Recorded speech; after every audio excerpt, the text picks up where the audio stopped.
He hadn't come looking for a miracle. Kieran boarded the drifting wreck with nothing but a rusted pry bar and low expectations. Out here, beyond the asteroid belt, the graveyards of old warships promised only scrap metal and ghosts. His heater barely worked, his rations were crumbs, and his debt to the Syndicate hung over him like a noose.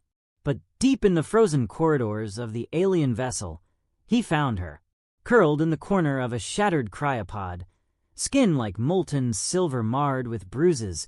She blinked at him with luminous, inhuman eyes. No rags to wrap her in, no shelter from the cold that bit into their bones, no words exchanged, only the trembling of her fingers as she raised them in fear or plea. Kieran had two choices: leave her to die and save himself, or carry the weight of an alien girl in a universe that devoured the weak. For reasons he couldn't explain, not even to himself, he chose the latter. He didn't know her name, he didn't know her past, but something in her eyes told him one truth. If he didn't fight for her, no one would. Shards of the broken sky. The ship was dead. Kieran's boots clanged against the hull as he pried open the airlock with a groan of protesting metal. Frost drifted in the void like tiny stars, coating every surface in a thin, crystalline skin. His breath fogged the cracked visor of his helmet as he stepped into darkness. "Lights, 20%, he muttered. "Nothing. Of course not." The wreck smelled of scorched metal and stale oxygen, a graveyard scent. Stray sparks fizzed from gutted panels, but otherwise, silence pressed in like a weight. This wasn't a ship anymore, just a coffin. Kieran should have turned back. His own freighter, the Aster's End, had barely enough juice to make it to port. Syndicate collectors were already sniffing around his accounts. He didn't have time for dead ends. But his scanner chirped. A heat signature. Weak. Faint. Impossible. He followed it through twisted corridors and shattered bulkheads until he found the source. A cryopod. Half-crushed. Frost-slicked. And inside her. At first, he thought she was a statue. Skin a pale silver sheen. Tangled hair floating like black ink in water. Then her eyelids fluttered. Her chest rose in a shallow, desperate breath. Alien. Young. Barely alive. She saw him. Panic flared in those two bright eyes. Her hands scrabbled weakly against the glass.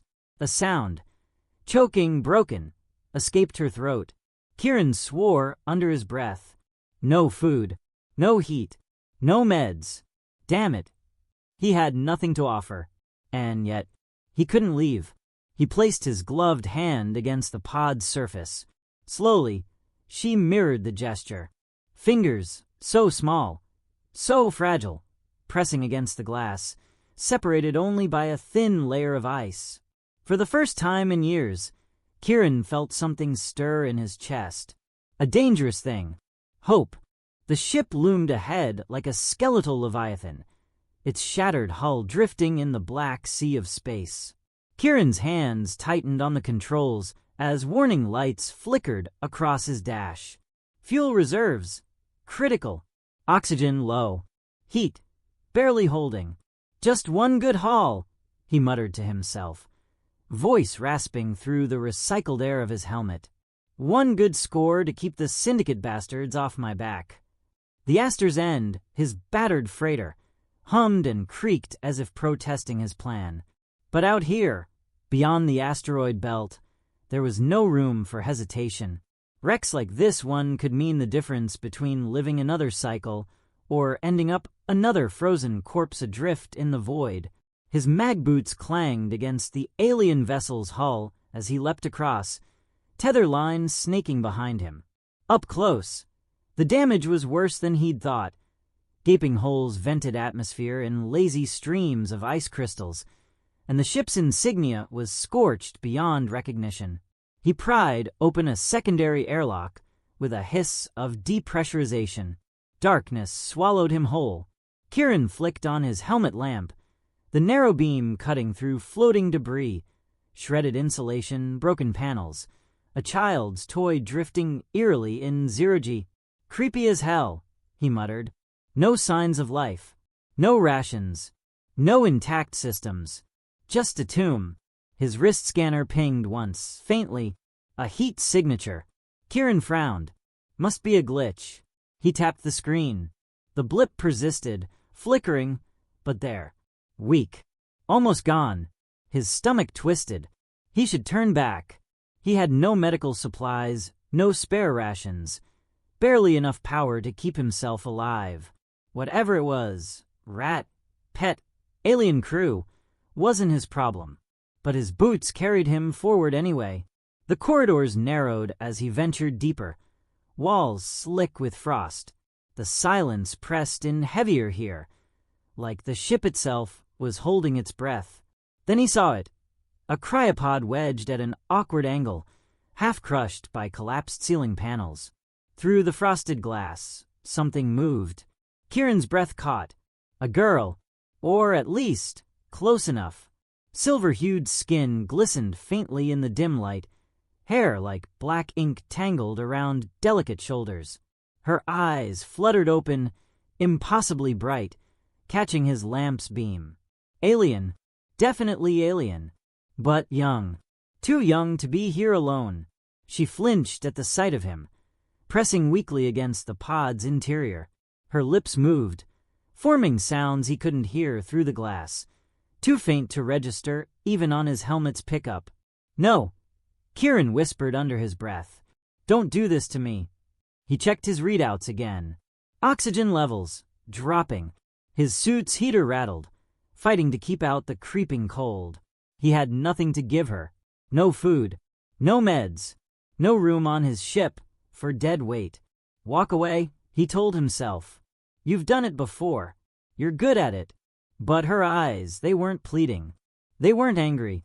They were resigned, as if she already knew no one would help. Kieran's gloved hand drifted up, pressed against the pod surface.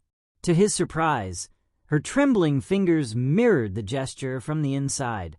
Just a thin layer of ice separated them. Something in his chest cracked. An ache he hadn't felt since the war. Damn it all. He fumbled with his tools, working feverishly to pry open the pod's control panel. Wires sparked. Cold bit at his fingers, even through his gloves. Finally, with a groan of protesting servos, the pod cracked open. A hiss of stale air escaped as the lid slid partially aside. She gasped, collapsing forward. Kieran caught her awkwardly, her skin like ice against his suit. She weighed almost nothing. "I got you," he said, not knowing if she could understand. "I got you." The alien girl shivered violently, her lips moving soundlessly as her eyelids fluttered. Kieran lifted her carefully, cradling her against his chest. His comms crackled. A reminder, low oxygen. Return to vessel immediately. He looked down at her, bare feet, tattered clothes, faint bruises marring her strange, luminous skin. "No rags, no heat, no idea what the hell I'm doing," he muttered. "But if I leave you here..." He didn't finish the thought. Kieran turned, carrying her back through the ruined corridors. Behind him, the pod's faint power light winked out. The Astor's End wasn't a home. It wasn't even a decent ship. It was a patched-together freighter, with sputtering life support rusted panels, and a heater that wheezed like an old man on his deathbed. But to Kieran it was familiar, predictable. Now it had a passenger. She lay curled on the narrow cot, wrapped in his only thermal blanket. Her breaths came shallow and quick, every exhale fogging the cold air of the cabin. Kieran stood a few feet away, arms crossed, unsure what to do. He'd patched her cracked skin with his limited medkit, basic antiseptic and sealant foam, but it wasn't meant for alien biology. He didn't even know if it was helping or harming her. "Hell of a mess you've dropped in my lap," he muttered. The girl's eyes fluttered open, luminous in the dim light. She tensed immediately, shoulders hitching up, fingers clutching the edge of the blanket like a shield. Easy, Kieran said softly, raising his hands. I'm not gonna hurt you. She didn't understand. Of course she didn't. But something in his tone, or maybe his body language, made her hesitation linger. Her gaze flicked to the half-empty water flask he'd set on the table, then back to him. Kieran sighed and nudged it closer. Drink. You'll need it. Slowly, painfully, she reached for it. Her hands trembled so badly she nearly spilled it all over herself. Kieran turned away to give her a scrap of privacy, staring at the frost creeping along the interior walls. The heater was losing ground. He checked the console. Power reserves were dropping faster than he liked. Barely enough juice for life support. And the syndicate collectors weren't going to wait for excuses when he docked. Stupid, he told himself. You've got nothing to spare. Not food, not air, not time.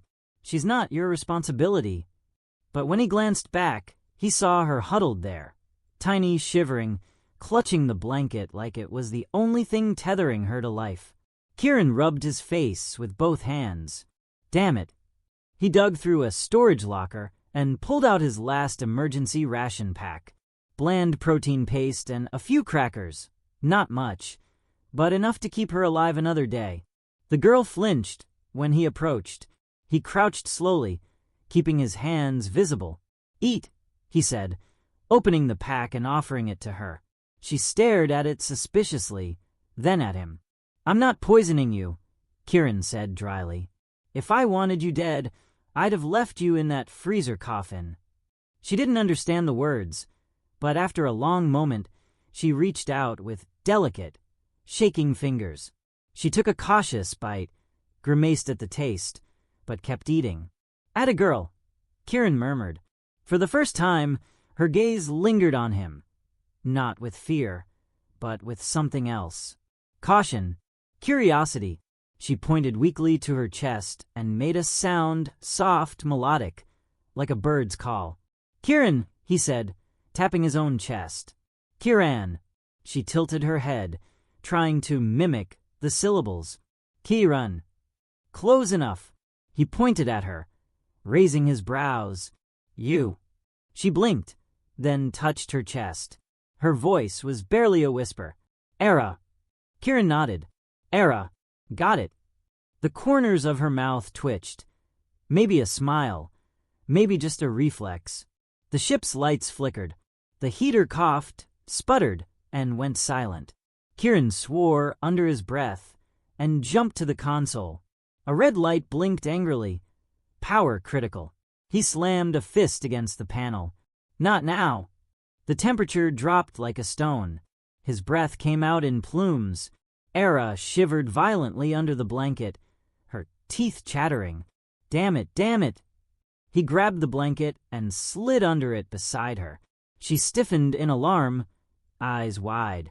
Relax, Kieran said gruffly.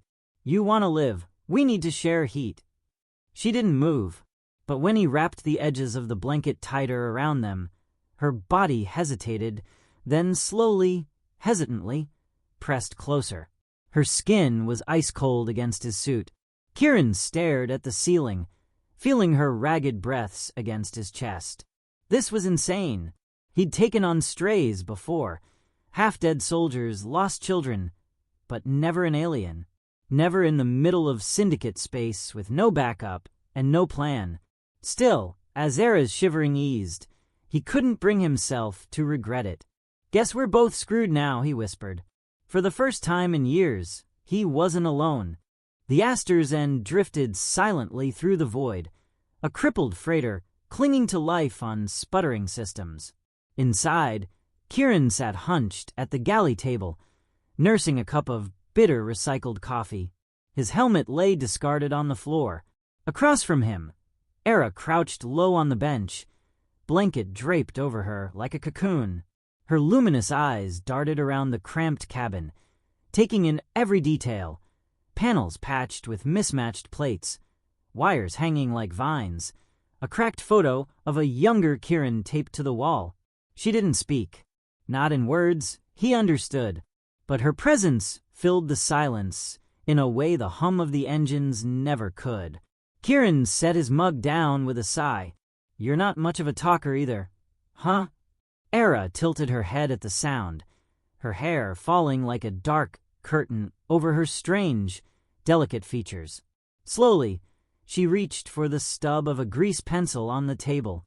He watched as she pulled the blank food wrapper closer and began to draw. At first, it was just lines and circles. But as her hand steadied, shapes began to emerge. An arc of stars, a crescent-shaped vessel, unlike any human design, small stick figures with oversized eyes holding hands. Kieran leaned forward, fascinated. "That's your ship, isn't it?" He tapped the crescent drawing. "Yours." Era looked up, blinked, then nodded faintly. Her hand moved again. This time, she drew flames, jagged strokes engulfing the crescent ship, stick figures tumbling away from it. One alone remained, curled up in a pod. Kieran's gut tightened. You were the only one left. She stared at the drawing for a long moment before nodding again. Her shoulders trembled. Not from cold this time. He wanted to reach out, to comfort her, but stopped himself. What could he say? That he understood? He didn't. He'd seen war, seen loss, but Era's pain was alien in ways he couldn't begin to imagine. The ship's lights flickered. The heater coughed and fell silent again. "Damn thing," Kieran muttered, pushing up from the table. "Stay put. I'll see if I can coax a little more life out of her." He grabbed a toolkit and disappeared into the narrow maintenance shaft.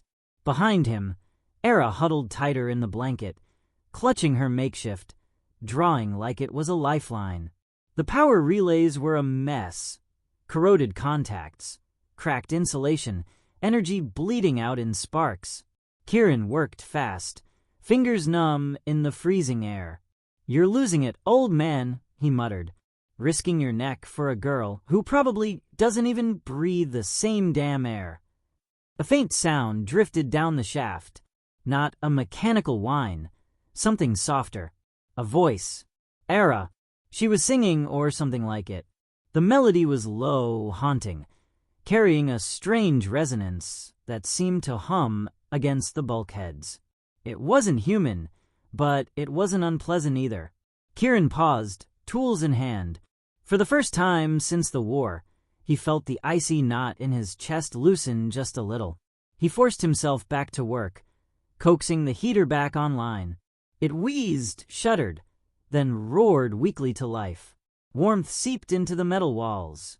When he crawled out, Era was still humming, eyes half closed as if the sound calmed her. "You've got a hell of a voice," Kieran said.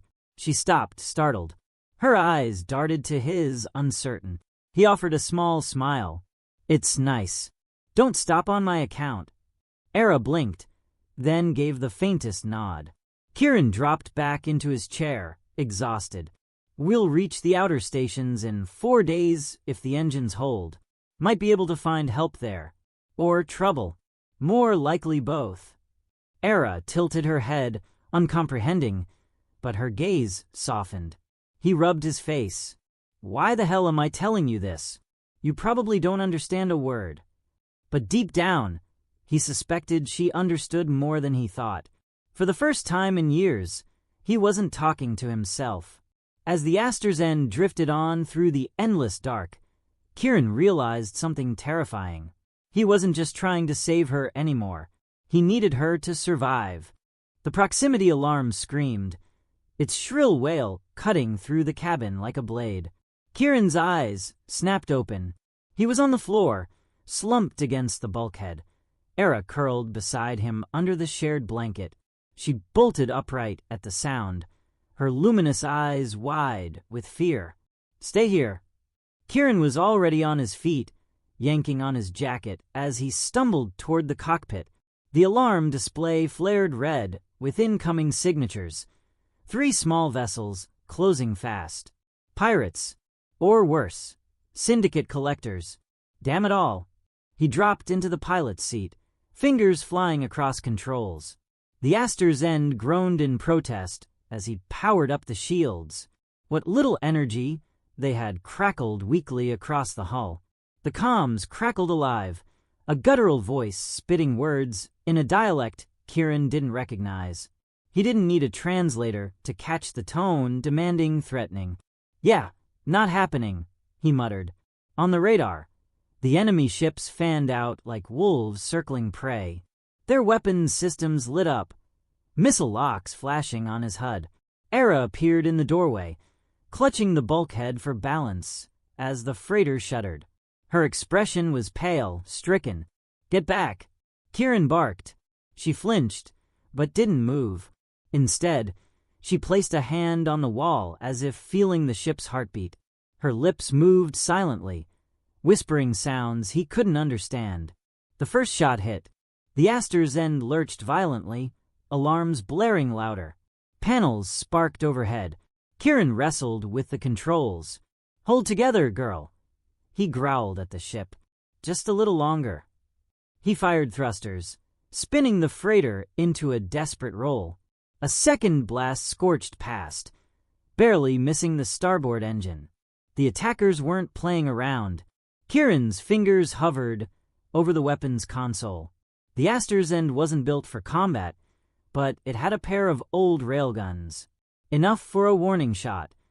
Maybe enough to make them think twice. "Come on," he whispered. "Line up." The targeting reticle blinked green. He squeezed the trigger. Twin streaks of tungsten tore through the void, slamming into one of the ships. It veered off, trailing smoke. One down. But the other two tightened their formation, angry now. They fired again. The shields flared, then died with a final pop. Era let out a small, strangled sound. She pressed both palms to the bulkhead, her whole body trembling. Kieran risked a glance at her. "What are you?" The lights flickered wildly. For a moment, he thought the power grid had failed completely, then realized the flicker had rhythm. Pulses. The hum of the ship shifted, deeper, stronger. Systems he thought dead for weeks came alive in spurts. Consoles glowing faintly, thrusters surging with unexpected force. What the hell? Era's eyes snapped open. They glowed brighter now, almost blinding. Her voice rose, a haunting, melodic chant that vibrated through the metal walls. The Aster's end shuddered, not in pain, but with renewed vigor. Thrusters roared as if the freighter had found a second wind. Kieran gritted his teeth and pulled the ship into a hard dive, engines screaming but holding. The pursuing ships overshot, their weapons missing by a hair's breadth. "Who's got the luck now?" he growled. The freighter surged forward, Era's song growing louder. One of the enemy ships tried to cut them off, but a surge of power shot through the railguns, overclocking them. Kieran took the shot. This time, the rail slugs tore the enemy clean in half. The last ship hesitated, then broke off pursuit. Kieran slumped back in his seat, sweat dripping down his face. His hands shook as he powered down the weapons. Era's voice faltered. The glow in her eyes dimmed. She sagged against the wall, sliding down to her knees. Kieran was at her side in 2 strides. Hey, stay with me." She blinked up at him, her lips curling in the faintest, exhausted smile. "You safe," she whispered in halting, accented English. Kieran stared at her, stunned. Then he let out a shaky laugh. "Yeah, we're safe. For now." He gathered her in his arms, feeling the fragile rhythm of her heart against his chest. Alien, yet achingly alive. For the first time in years, Kieran realized he'd found something worth fighting for. The Aster's end drifted through the darkness, its hull pockmarked and scorched from the fight. Inside, the air was thick with the metallic tang of ozone and the acrid stench of burnt circuitry. Kieran sat on the floor of the galley, Era's frail body cradled in his arms. She was still conscious, her breathing shallow but steady, her skin cool against his chest. "You scared the hell out of me, you know that." His voice cracked slightly, though he masked it with a wry grin. "I thought you were gonna burn yourself out back there." Era's lips curved faintly, her eyes half-lidded. "Worth it," she murmured, her voice barely more than a whisper. Kieran shook his head, brushing a stray lock of hair from her face. "You shouldn't be worth anything to me. You're trouble. You're dangerous." He let out a bitter laugh. "But damn it, I can't seem to let you go." For a long moment, the only sound was the faint hum of the ship's struggling systems. Era shifted slightly, fingers brushing against his hand. "You help me. I help you." The words were clumsy, broken, but they hit him like a railgun slug. "You speak more than I thought," he said softly. She managed the barest nod.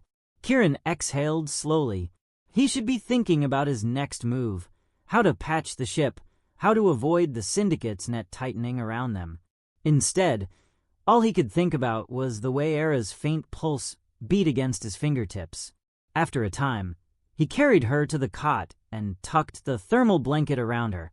She was asleep within seconds, her breathing evening out. He lingered at her side, watching the rise and fall of her chest. "Why am I doing this?" he whispered to himself. "Why not just drop her at the nearest outpost and cut my losses?" But deep down, he already knew the answer, because she wasn't just a burden anymore. She was a reason to keep fighting. Hours later, Kieran stood at the ship's console, running diagnostics. The damage from the skirmish was worse than he thought. Starboard thrusters offline, shields at 5%, weapons fried. They were limping, and the syndicate wouldn't take long to catch their scent again. A soft sound behind him made him turn. Era was there, clutching her blanket like a shawl. Her eyes, still dimly glowing, locked onto his. "You fix?" she asked haltingly. He arched a brow. "Trying to, but this old girl's not gonna hold together much longer." Era hesitated, then stepped closer. She placed a hand on the console, her fingers tracing a small crack in the display.